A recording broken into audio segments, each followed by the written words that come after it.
আসসালামু আলাইকুম ওয়া রাহমাতুল্লাহি ওয়া বারাকাতুহু।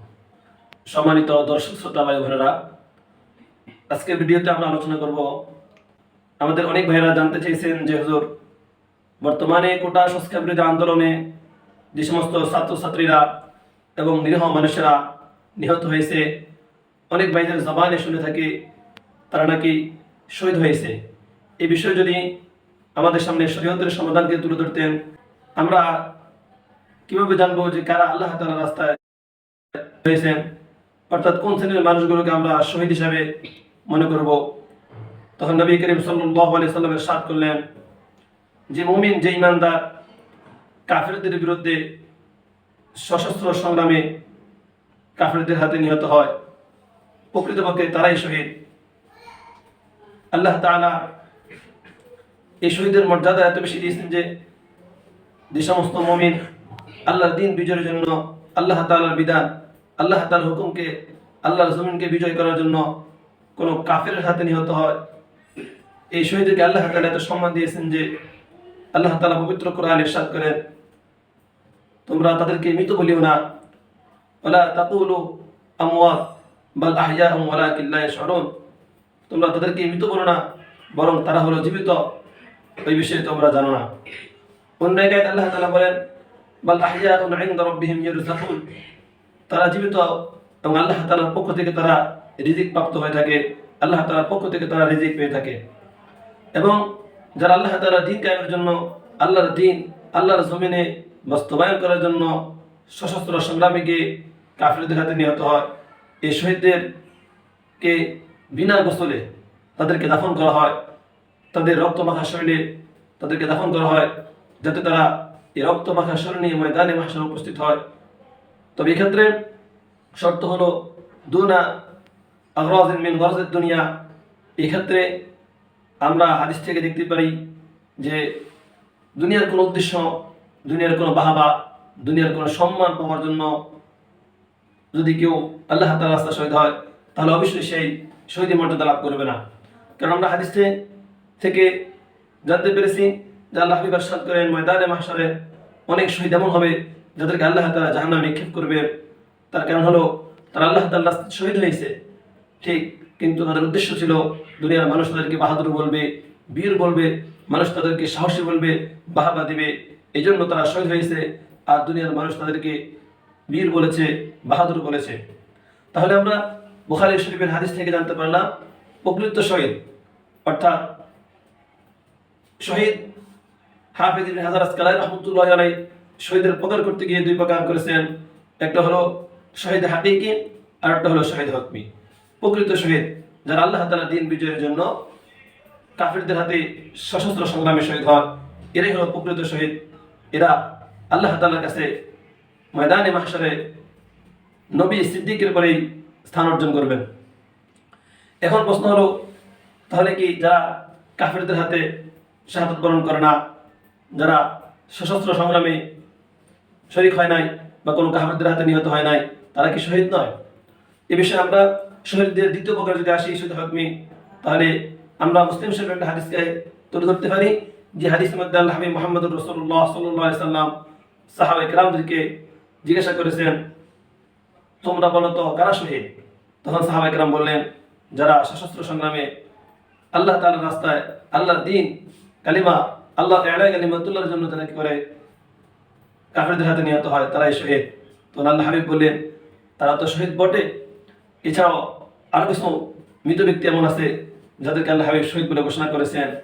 তারা হলেন, আল্লাহ হাবিব বললেন, যদি শুধু নিহত ব্যক্তিরাই, কাফেরদের হাতে নিহত ব্যক্তিরাই শহীদ হয়, তাহলে আমার উম্মতের মধ্যে শহীদের সংখ্যা কম হবে। তখন আল্লাহ হাবিব সাল্লাল্লাহু আলাইহি সাল্লাম বলেন, শোনো, এমন কিছু মৃত ব্যক্তি আছে যারাও আল্লাহ তাআলার কাছে ময়দানে মাহশারে শাহাদাতের মর্যাদা লাভ করবেন।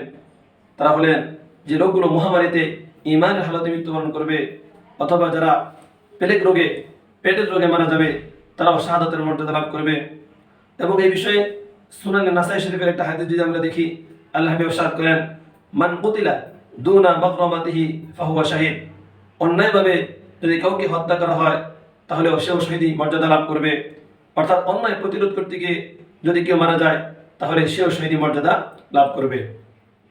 এবং এই বিষয়ে সুনানে তিরমিজি যদি হাদিসকে আমরা দেখি, আল্লাহ ইরশাদ করেন, মান কুতিলা দুনা দীনিহি ফাহুয়া শহীদ, যে ব্যক্তি তার দ্বীনকে হেফাজত করতে গিয়ে শহীদ নিহত হয়েছে, ওই ব্যক্তিকেও আল্লাহ হাবিব শহীদ বলে ঘোষণা করেছেন।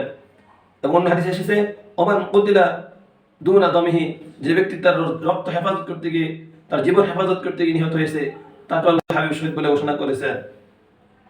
ও সাহিবুল হাদমি ফাহুয়া শাহিদ, যে ব্যক্তি ধ্বংসস্তূপের নিচে চাপা পড়ে বা কোনো দেওয়ালের নিচে পড়ে মারা যায়, আল্লাহ হাবিব তাকেও শহীদ বলে ঘোষণা করেছেন। ও সাহিবু যাতিল জামবি, এবং ফুসফুসের রোগে যদি কোনো ব্যক্তি মারা যায়, আল্লাহ হাবিব তাকেও শহীদ বলে ঘোষণা করেছেন। এবং আল্লাহ হাবিব বলেন, আল হারিকু শাহিদুন, যে ব্যক্তি আগুনে পড়ে মারা যায়, সে ব্যক্তিকে আল্লাহ হাবিব শহীদ বলে ঘোষণা করেছেন। এবং যে মা তার সন্তানকে, তার বেবিকে ডেলিভারি দিতে গিয়ে মারা যায়, তাকে আল্লাহ হাবিব শহীদ বলে ঘোষণা করেছেন। মোহতারাম হাজরিন, তাহলে আমরা জানতে পারলাম যে বিভিন্ন হাদিসে আল্লাহ হাবিব সাল্লাল্লাহু আলাইহি সাল্লাম অনেক মৃত ব্যক্তিকে শহীদ বলে ঘোষণা করেছেন। তাহলে এখন আমাদের প্রশ্ন হলো, যে সমস্ত ভাইরা জানতে চেয়েছেন যে যারা আন্দোলনে গিয়ে শাহাদাত বরণ করেছেন, নিহত হয়েছেন, তারা কি শহীদ কিনা? অবশ্যই তারা শহীদ। কারণ হাদিসে এসেছে যে আমির হামজা ইবনে আব্দুল মুত্তালিব, ইনি হলেন শহীদের মধ্যে সর্বোত্তম শহীদ। এরপরে সর্বোত্তম শহীদ হলেন ওই ব্যক্তি, যে ব্যক্তি জালেমের জুলুমের মোকাবেলায়, যে ব্যক্তি জালেমের সামনে দাঁড়ায় আর জালেমের সামনে সত্য কথা বলে, হক কথা বলে, আর জালেমের আঘাতে সে কি হয়, আর নিহত হয়। এই ব্যক্তি হলো সর্বোত্তম শহীদ, যে জালেমের সামনে সত্য কথা বলে আর কি হয়, নিহত হয়। এই ব্যক্তি হলো শহীদ। এবং কোনো ব্যক্তি যদি তার জান রক্ষা করতে গিয়ে মারা যায়, সেও তো শহীদ। তাহলে আমাদের যে সমস্ত ভাইয়েরা তারা আন্দোলনে গিয়ে নিহত হয়েছেন, অবশ্যই তারা শহীদের মর্যাদা লাভ করবে। আল্লাহ তাদেরকে শাহাদাতের মর্যাদা অবশ্যই দান করবেন। মোহতারাম হাজরিন, অবশ্যই প্রত্যেকজন ইমানদারের ভিতরে শাহাদাতের মৃত্যুর তামান্না থাকা দরকার। অর্থাৎ বিশেষ করে যারা শহীদ হাকিকি আল্লাহর দিন বিজয়ের জন্য, আল্লাহর বিধান, আল্লাহর হুকুম, আল্লাহর জমিনে বিজয় করার জন্য নিজের জীবনকে কোরবান দেওয়ার জন্য প্রতিটা মুমিনের অবশ্যই তামান্না থাকা দরকার। শাহাদাতের তামান্না, শাহাদাতের মৌত যাতে তার নসিব হয়, এটা প্রতিটা মুমিনের জীবনে থাকা দরকার। আমরা যদি সাহাবায়ে কেরামের জীবন দেখি, তাহলে আমরা দেখতে পাই তাদের জীবনের তামান্না থাকতো প্রতিটি মনে যাতে শাহাদাতের মৌত তারা নসিব করতে পারে।